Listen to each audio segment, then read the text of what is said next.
high school, I would have my dad come and talk to like my history classes and things. I'd get extra credit if I could get my dad to come talk, because the Brown versus Board of Education centered here in Topeka, and my dad had reopened that case because we had not integrated our schools. What we found when we were going to grade school is that people hated us because we were trying to make them do right with regard to minorities. And that's what my father stood for and has always stood for, and forged that battle in large part as the only person in this state that would be the voice for the minorities. And so they used to beat us up when we'd go to school. And I remember several times coming home and my brother Tim, and you know, he was just a little guy then, not like now.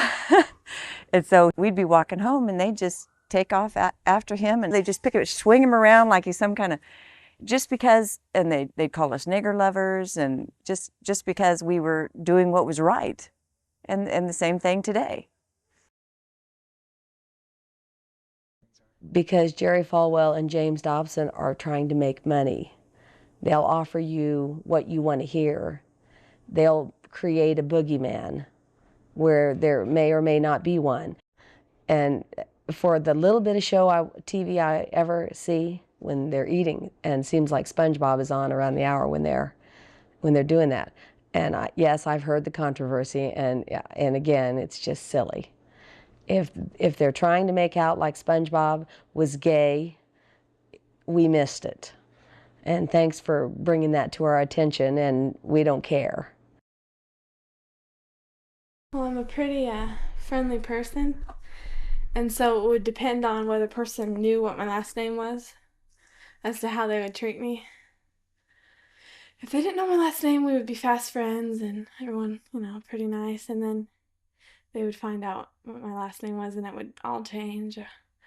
Or they would know what my last name was and then they would be just rude to me from the beginning, so. God hates America. Land of the faith. He abhors her, deplores her. Day and night, all his might, all her ways. From her preachers, to her leaders, to her people. So-called. All the God hates America.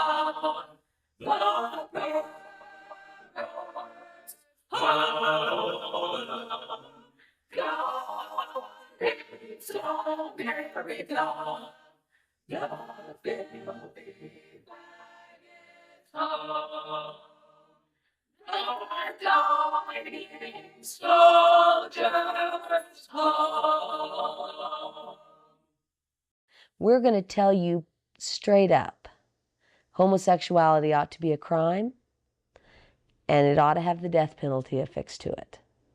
And after we've told you that, we've done our job. We are not the government.